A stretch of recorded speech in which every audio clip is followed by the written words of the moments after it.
Hail the Barbarian Horde. I'm Joe. Here with me, as always, is Tom Highland. I say as always, just because of these days.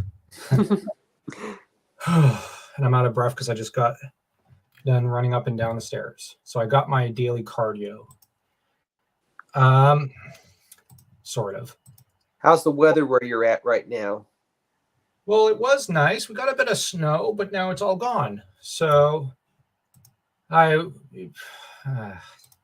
like snow, so it was nice. Now it's garbage again. It's February. We should have nothing but snow, but of course that's not the case. We're gonna run through this week because we're a little strapped for time with this stream. We're gonna run real quick through everything here. First off, Catherine's come back with, I think, one of the last chapters. Oh yeah, it's the last chapter of her novella, The Last Daughter of Wolves. Ooh. So I should probably do a reading and then maybe write an essay about it. Maybe instead of chapter by chapter reviews, I'll just do a detailed analysis of themes and ideas in the story as I read these indie fantasy novels. Robin George is someone who's new, as far as I know, but he mostly likes to write myths and stuff. So he's kind of got my approval with that. I just wish I had more time to read his stuff. AJ Stevens, I've read his prologue. He's really good. He's got a very wild imagination. I would argue his imagination is better than his counterpoint in terms of his prose. His prose is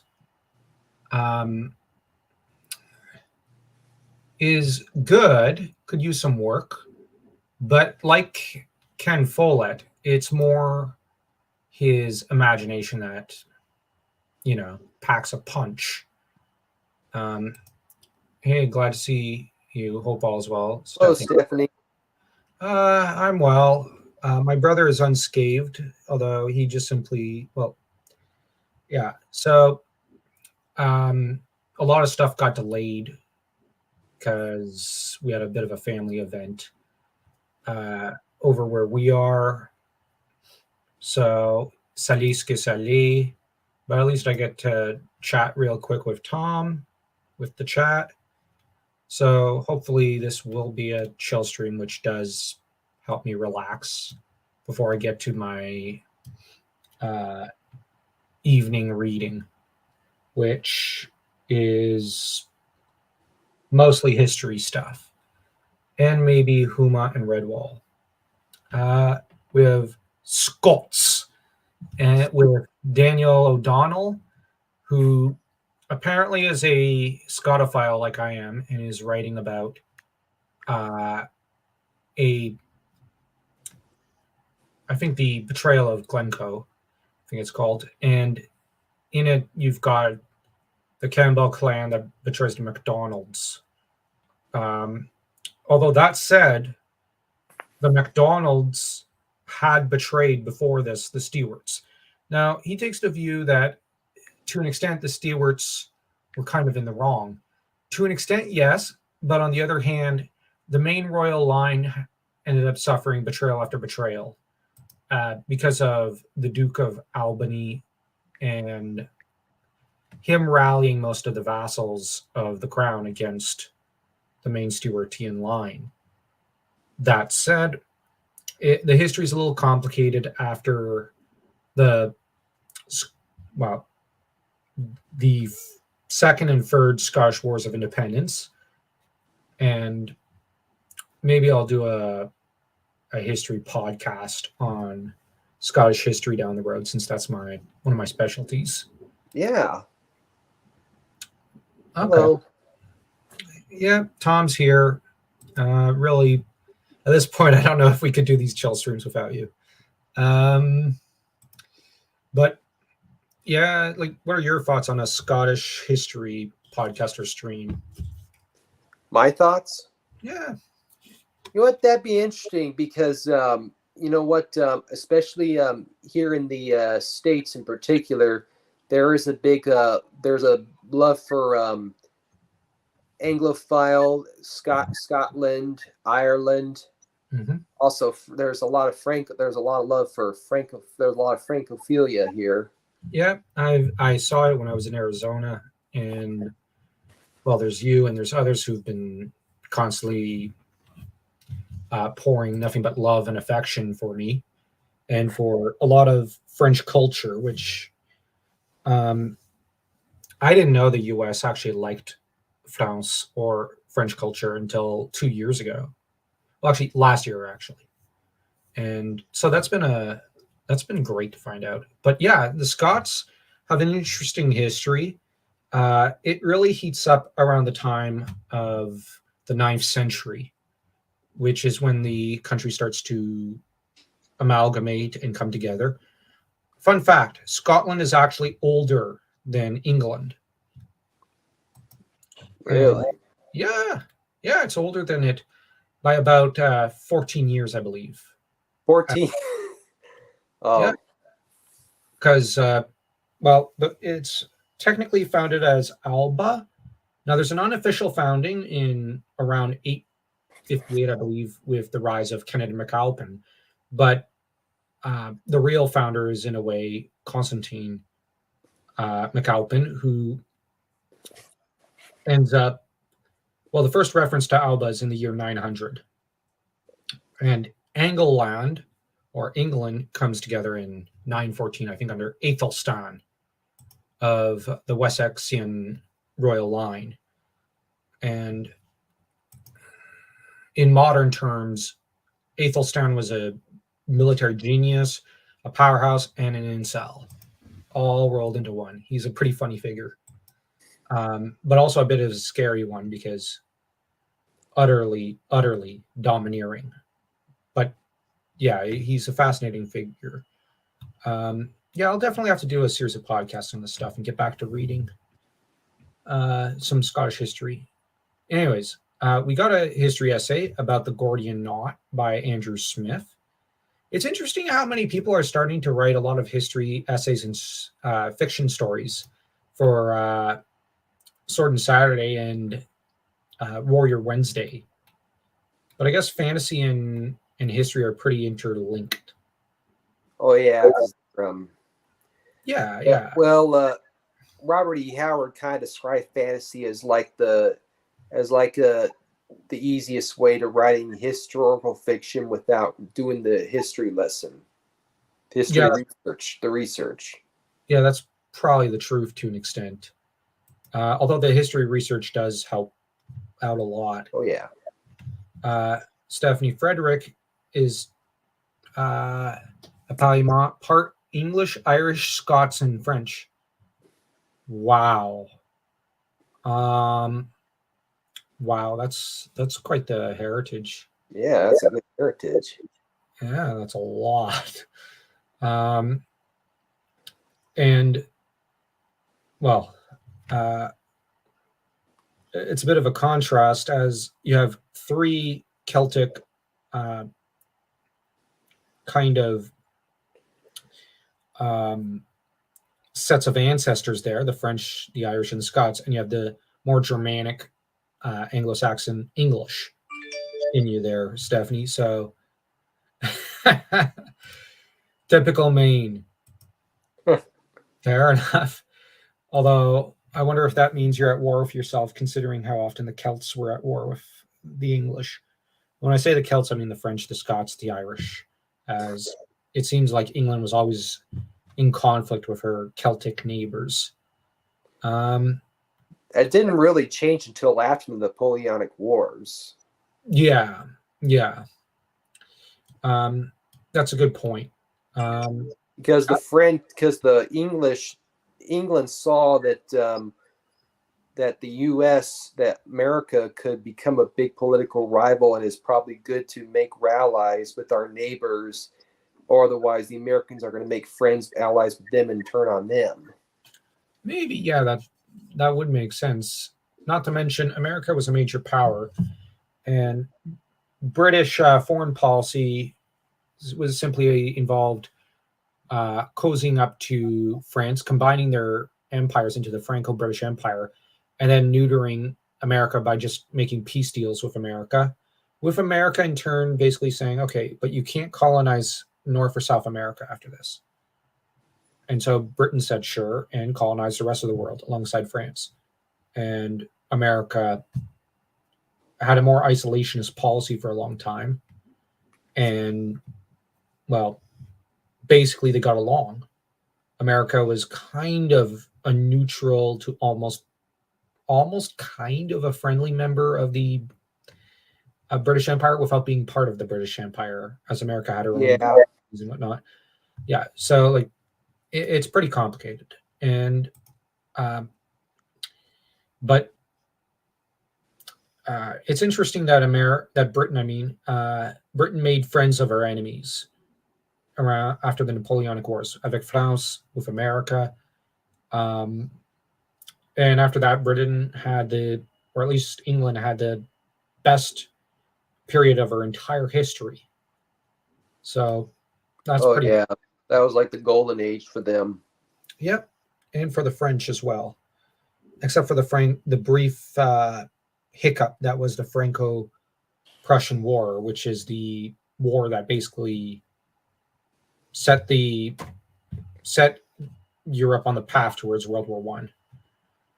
Sadly, it would not have been the case had the French been aided by the British. Then World War One probably would have been neutered before it even. Yeah, and you neuter World War One, you don't get World War Two.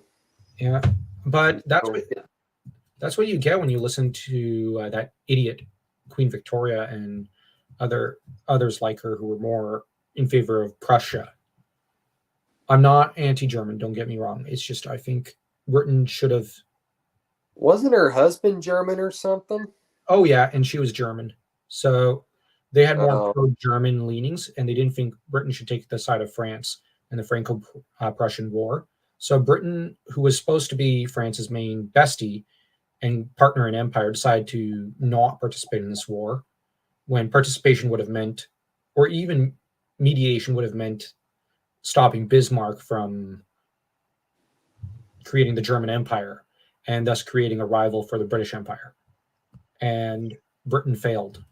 And this in spite of France begging for help and saying, listen, Germany's going to become a major problem for us in the future. And they did. Yeah, and Britain didn't listen. Twice. Yeah, France warned them twice, and Britain didn't listen. And instead, they pursued a policy of suicide and fell on their sword, or on the German sword. But that said, Bismarck had a very brilliant foreign policy, and Bismarck should be praised as a genius.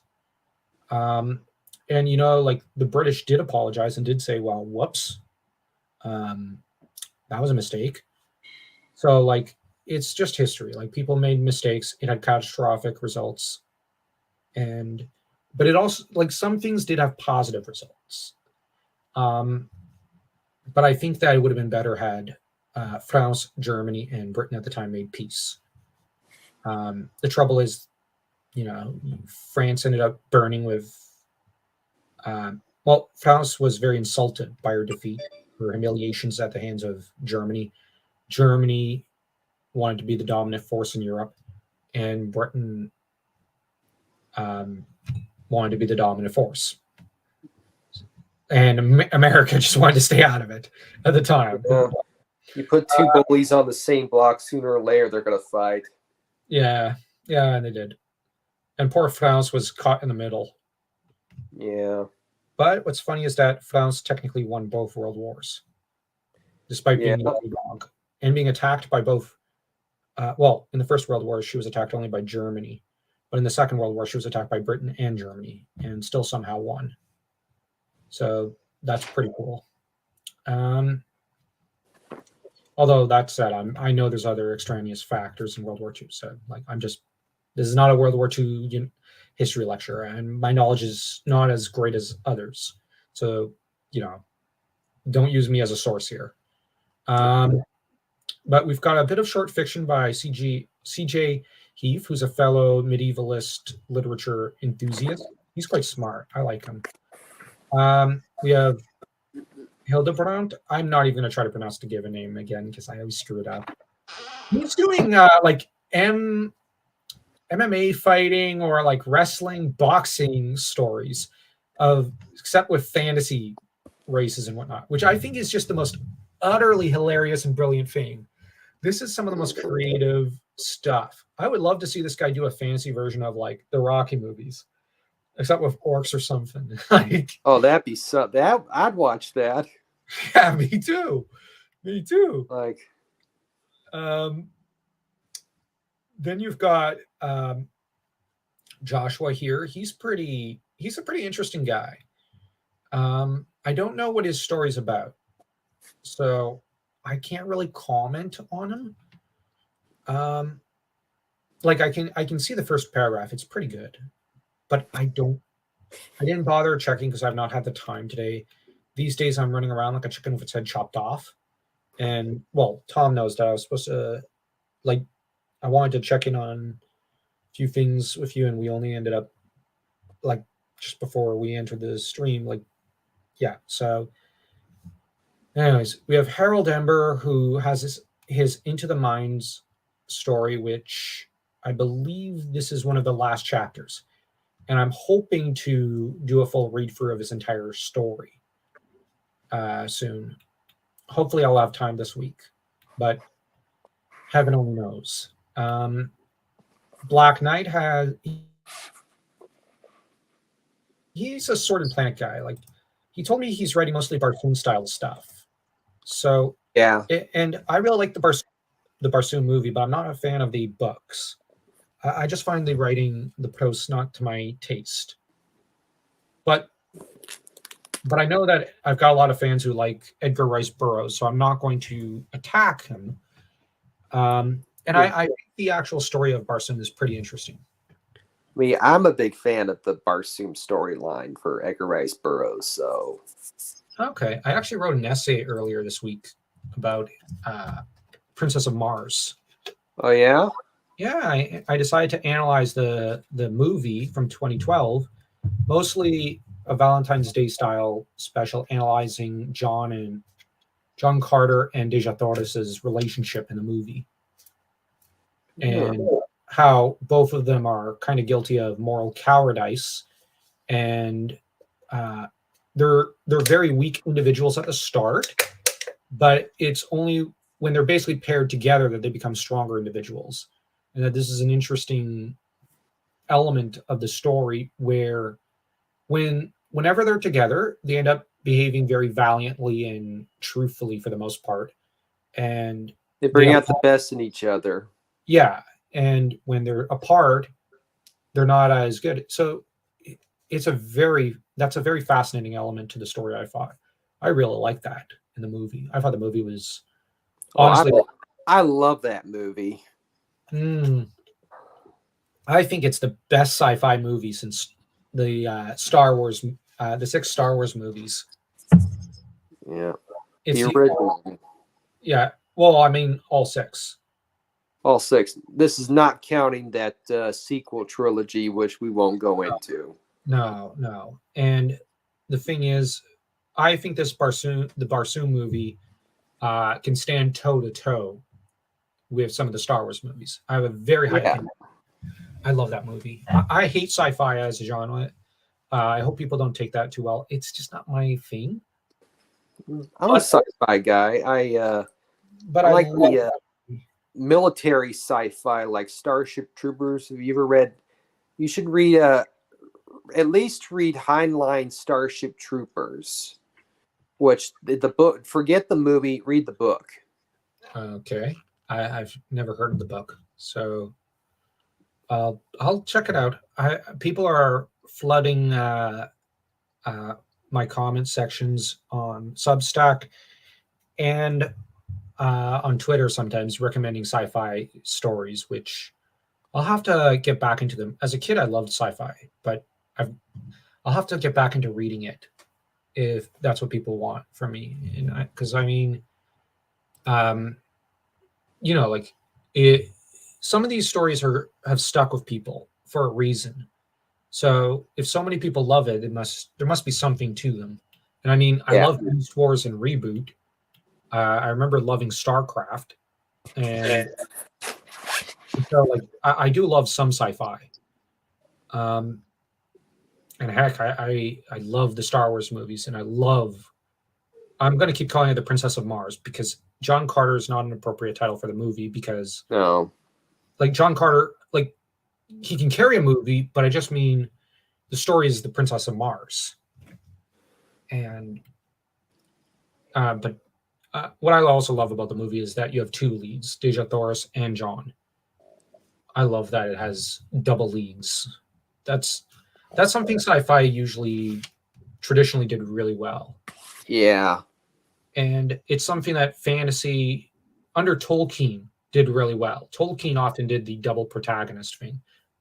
I think Howard initially liked doing that with Cull and Brill, but the trouble is he moved away from that with Conan and Solomon Kane and stopped. And I really, really wish he after like Conan stayed with that. Like he went back to that. Because I know like with Red Nails he does that, but most of his other stories it's just Conan. But with Red Nails it's very much a Conan Valeria co-lead story. And I just think this double lead, like a male and female lead in a story, is a great idea, as you get two very different perspectives on the same plot a lot of the time. Especially now, if it's done well, you get like Princess of Mars, where Deja Thoris and John Carter are both great characters. But anyways, Marco wrote another of his Into the Hedge story. I think this is like a mouse guard story because he showed me a thumbnail of his and it was a mouse. And like I know people may judge me for not having read too far into his story because I don't remember the first chapter. I'd have to reread it. But I do remember liking what he wrote. So I do recommend him because I do remember I liked him, his story. And I loved his Sir Knight's story. I think, no, wait, Harold wrote this Sir Knight story. Blah. My memory is turning to mush right now. Marco has written mostly dark fantasy variants of Zelda style stuff, like a sword and sorcery version of The Legend of Zelda. Marco has a very fascinating outlook on that and writes more in the style of the, how shall I put it, the child timeline stuff, which is more dark fantasy horror stuff mixed in with Zelda. So he's sticking to those kind of tones and themes. And so if you like Zelda, I would say you'll probably like him. I do remember that thematically, when he and I have kind of chatted on Substack, he's generally pushed those sort of ideas forward. And he understands a lot of the themes and ideas of Zelda better than I do. So I do highly recommend him. Miguel S. is a guy always writing microfiction. And over on Substack, he's kind of considered the king of micro or flash fiction. He says I was being too kind when I say that, but everybody pretty much calls him that. Like, the dude does not write like pages and pages, to my understanding, but he writes really good quality short fiction. And I'd be curious to see what he would do with long form fiction. Doubtless, it'd be pretty interesting. I believe Edgar Rice Burroughs and started off with short fiction like that. I know Howard did. No, wait, Burroughs, his first written piece of work was Princess of Mars. Yeah. But I know he wrote some short fiction.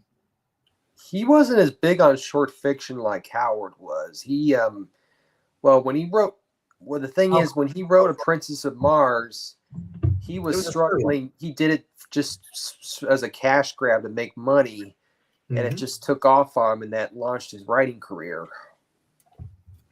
And, yeah, and when I read it, I found that you can kind of see that it was a serial story. So I got a healthy amount of respect for the man.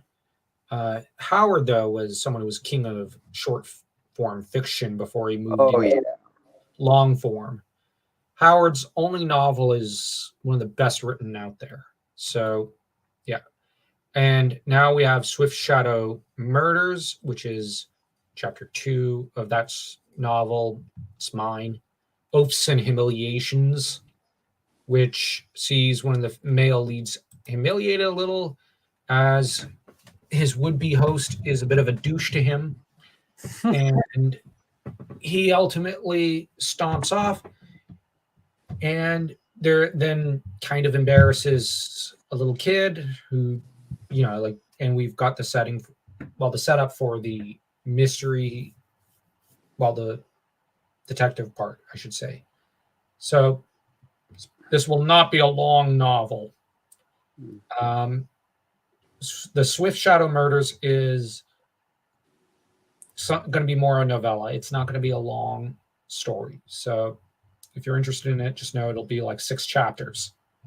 I don't plan for it to be very long. This is not the Dark Spire Conspiracy, which is going to be, I don't know, like probably around 36 chapters long. So, yeah, we also have shout outs for a lot of people.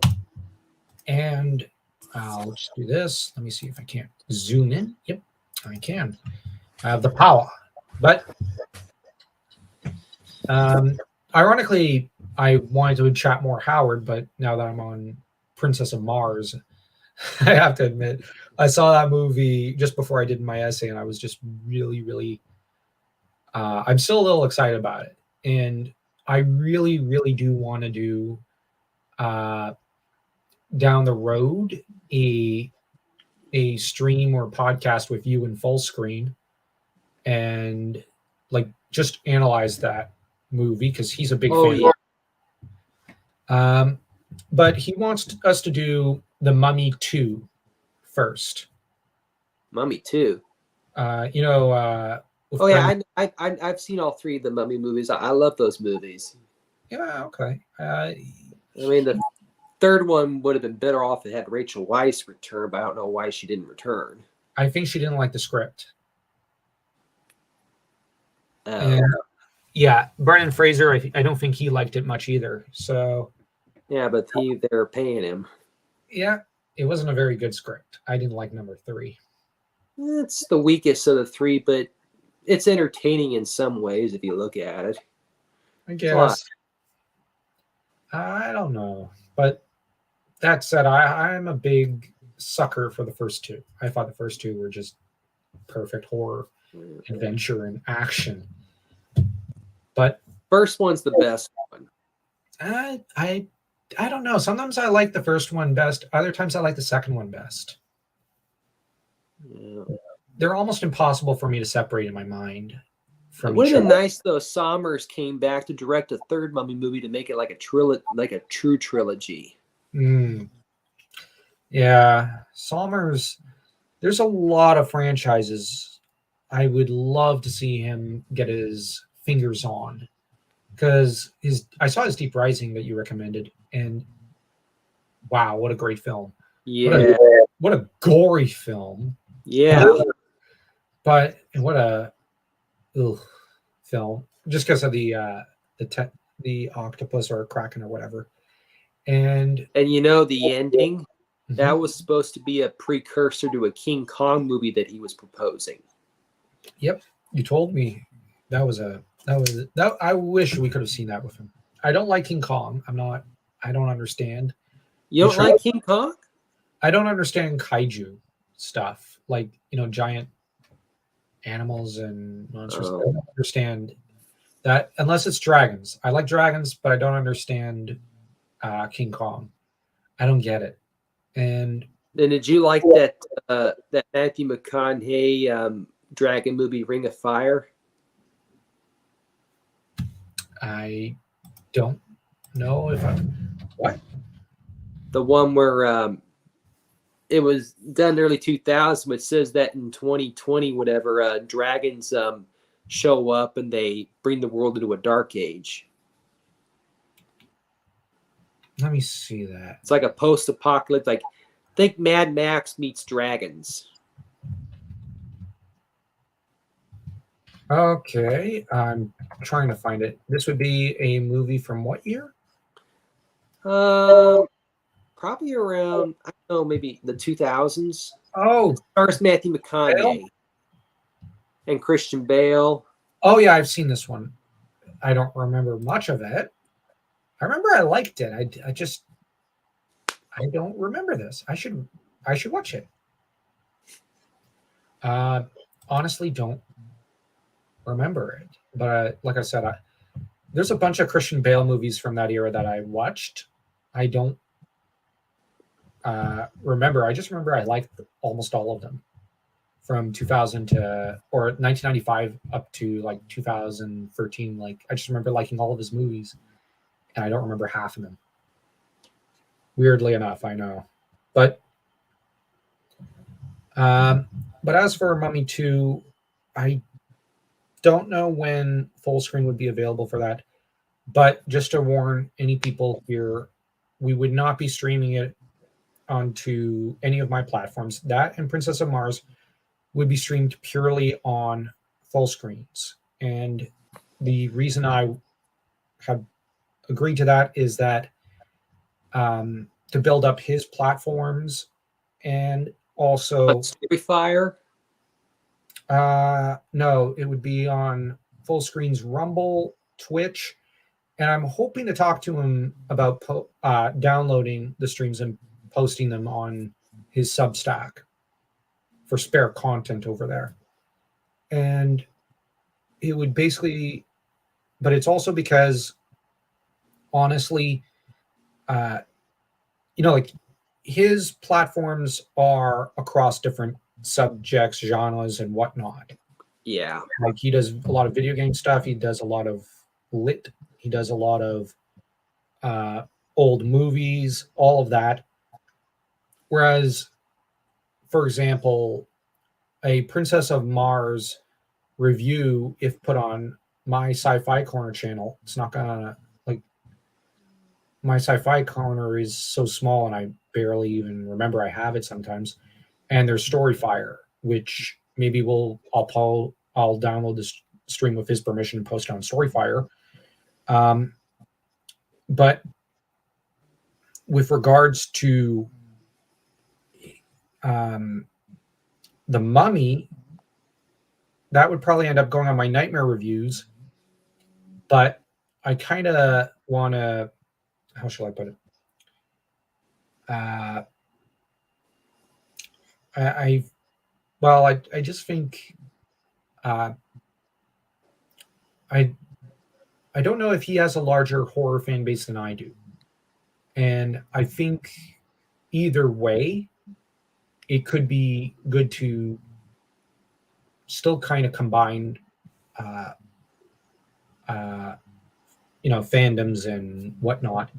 And I actually do like his platform, and I do like him hosting a lot of the streams. But I think if we do it that way, what might end up happening is that I'll be hosting most of the fantasy streams, and he'll be hosting most of the others. So in this way, it's apportioned to, basically whoever's got the biggest platform. And it's also that, honestly, the YouTube algorithm is not always very kind to the content any of the three of us produce. So it makes the most sense to help him build up his Rumble, his Twitch, and when the time and his Substack.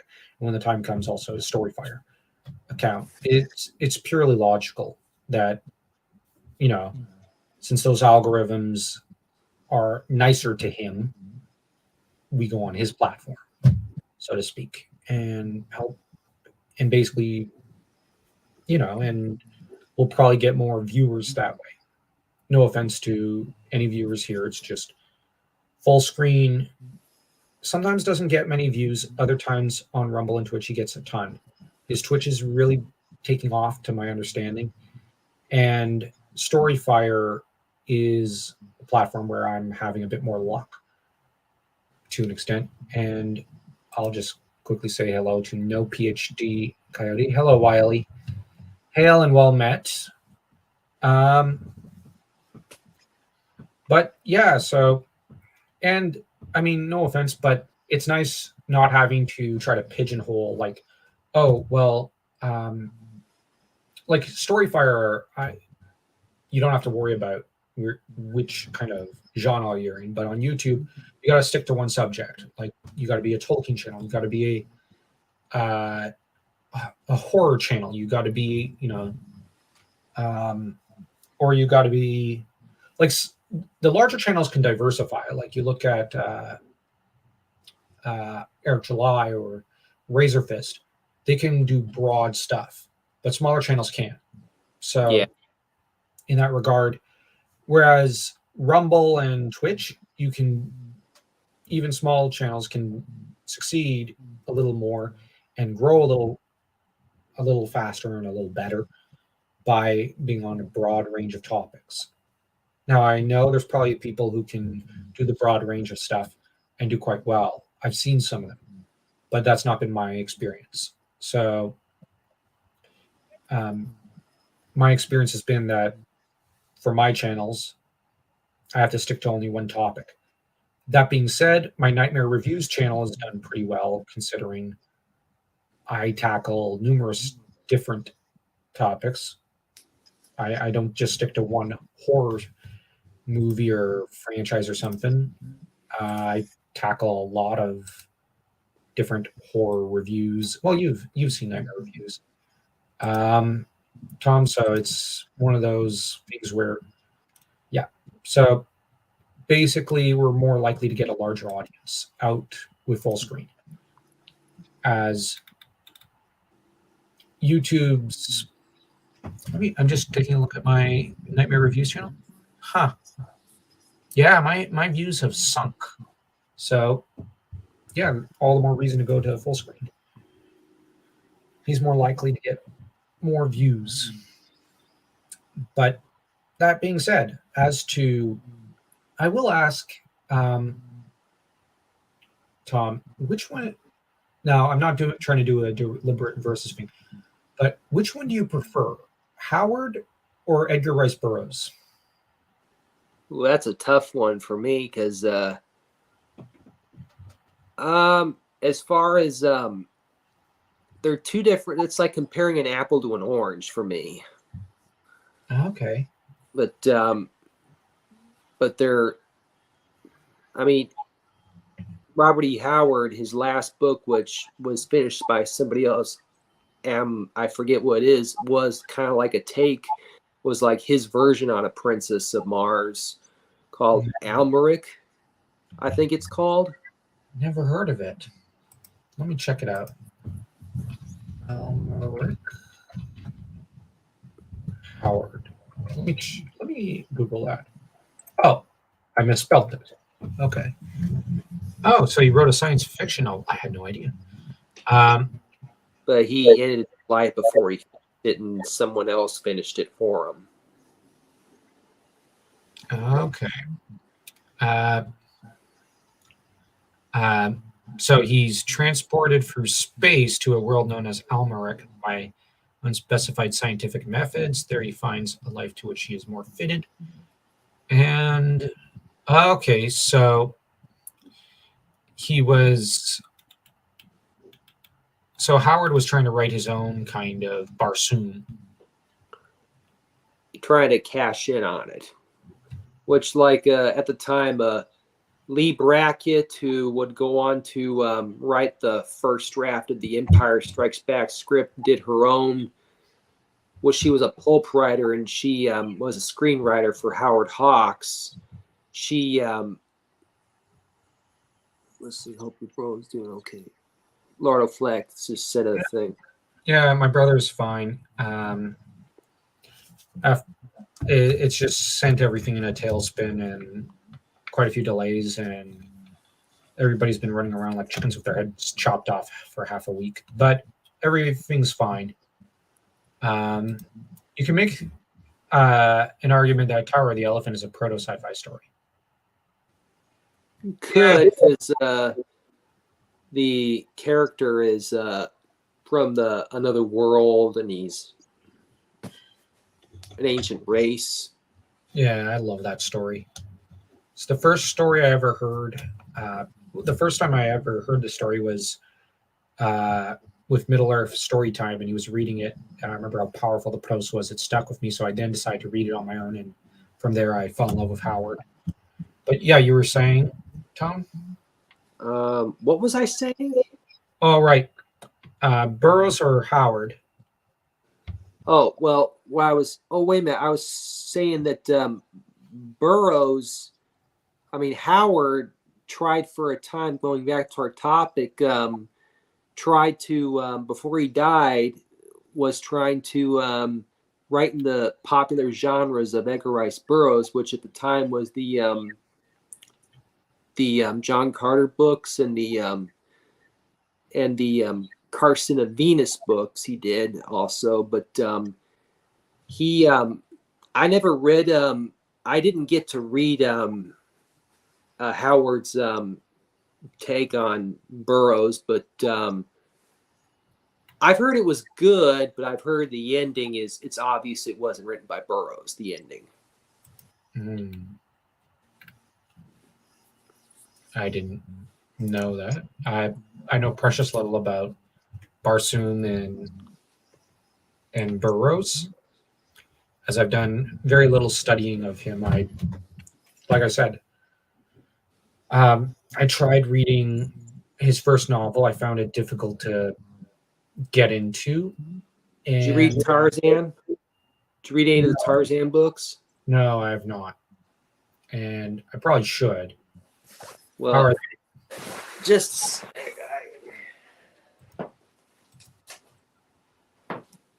the Edgar Rice Burroughs estate, the authorized library, they have already printed the complete books of the Tarzan novels, and starting March they're going to start printing the John Carter books, starting with the original trilogy in March, and by the end of this year they should have all 11 books done. But these illustrations have a lot of the notes in it from when he did the manuscript writing and the art from the original pulp magazine. If you can. Yeah, cool. But the covers are done by Joe Jusko. Nice. Who is going to be the main illustrator, who illustrates the cover of the upcoming Savage Sword of Conan. Oh, wow. That's cool. Yeah. So you see what I mean. Yeah. Well, I'll have to pick those up after I pick up a few other books, and I got to get my hands on that Solomon Kane volume. So, okay, so I'll have to look into that later. The Burroughs novels.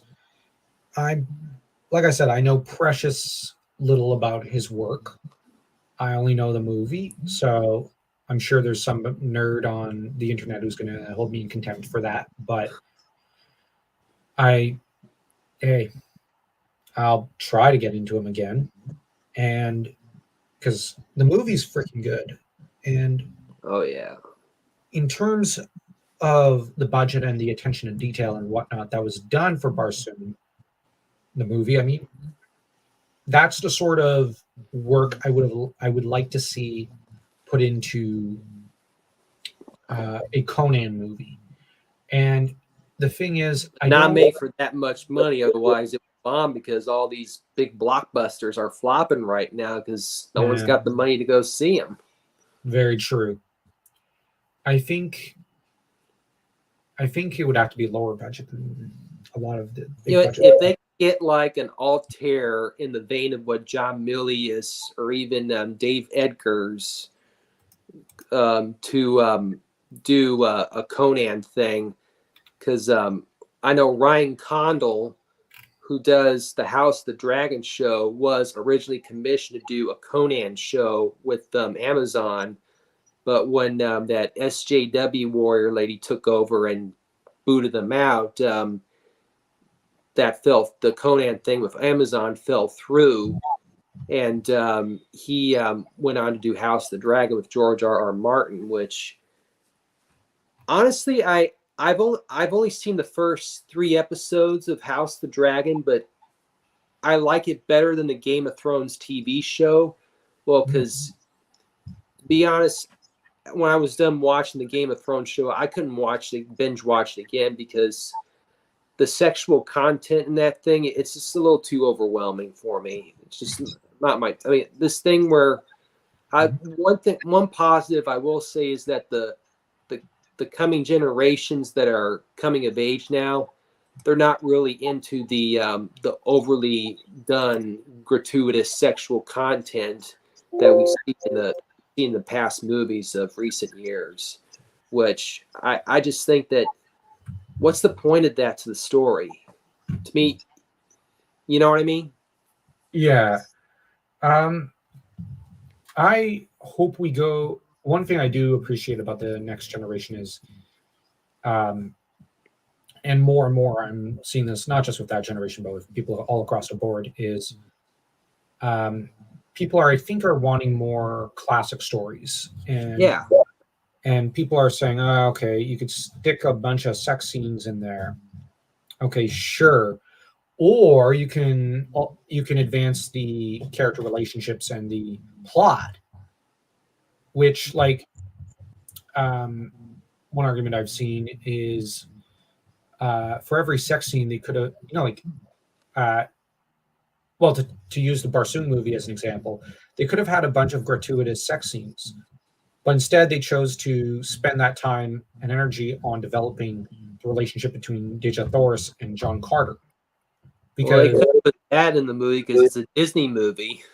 Yeah, I know. I just mean, from a certain perspective, you can make the argument that it's a good choice on a directorial front to focus more on the relationship and the character dynamics to the gratuitous stuff.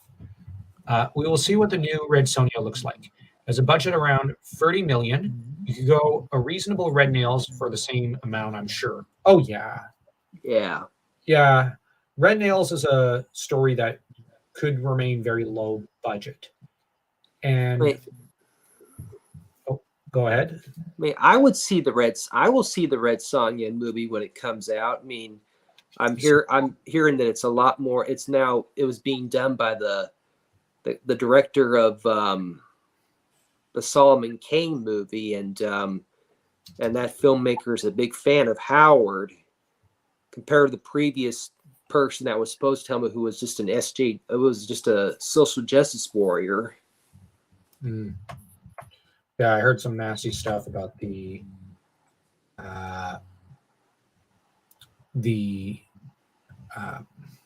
original take on the movie. But yeah, it was the thing with the Red Sonja movie, though, it looks great, but I'm still going to want to see it with my own 2 eyes. Did they release a preview yet? No, they haven't. When is the Red Sonja movie to come out? That's a good question. Let me look that up. The release date. Let's look that up. Shoot. That's why I forgot that there. Okay, it says sometime in 2024. This year. First or second quarter of 2024. Okay, since we're almost through the first quarter, probably the second quarter. That's unless they start advertising already and we haven't heard about it. Yeah, I'll be in Asia when this thing comes out. So let me see, and hopefully it'll be broadcast out there. But let's see. Apparently, it's got as a director MJ Bassett and Matilda Lutz as the lead. I don't know her. All I know is She looks good in the outfit, and the people are hyped for the movie. Hopefully,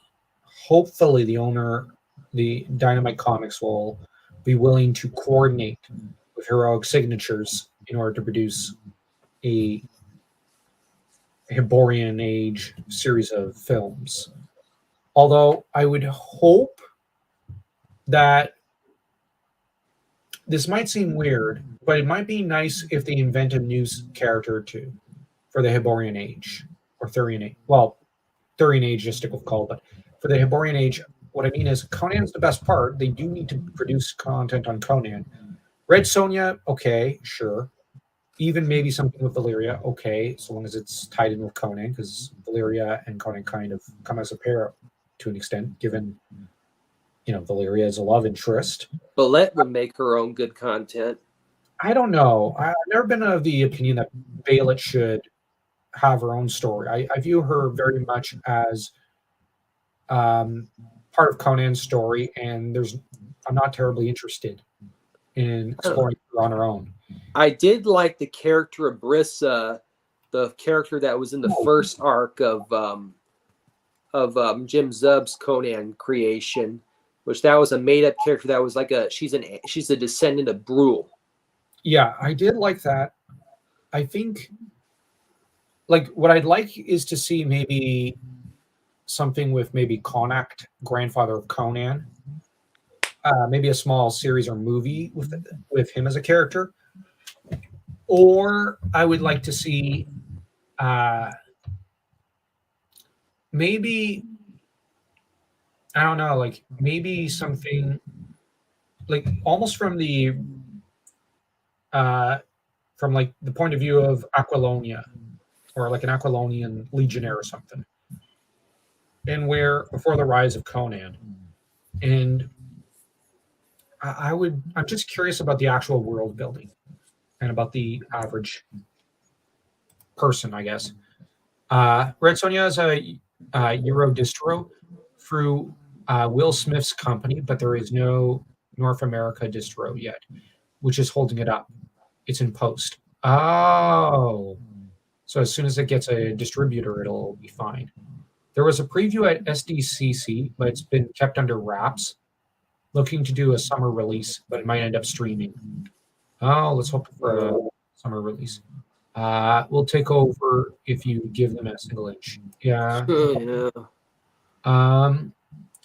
MJ Bassett became a woman in between the time of filming Solomon Kane in this movie, but she always said the teenage boy she was loved. What the? I don't. Red Sonja. No, I mean like this. No, it's just the rest of the statement I'm confused by. They also said that they have no interest in making it a political movie. Good. I'm not using the S word because YouTube. I don't feel like wrestling with YouTube right now.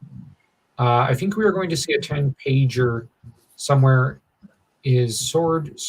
The magazine.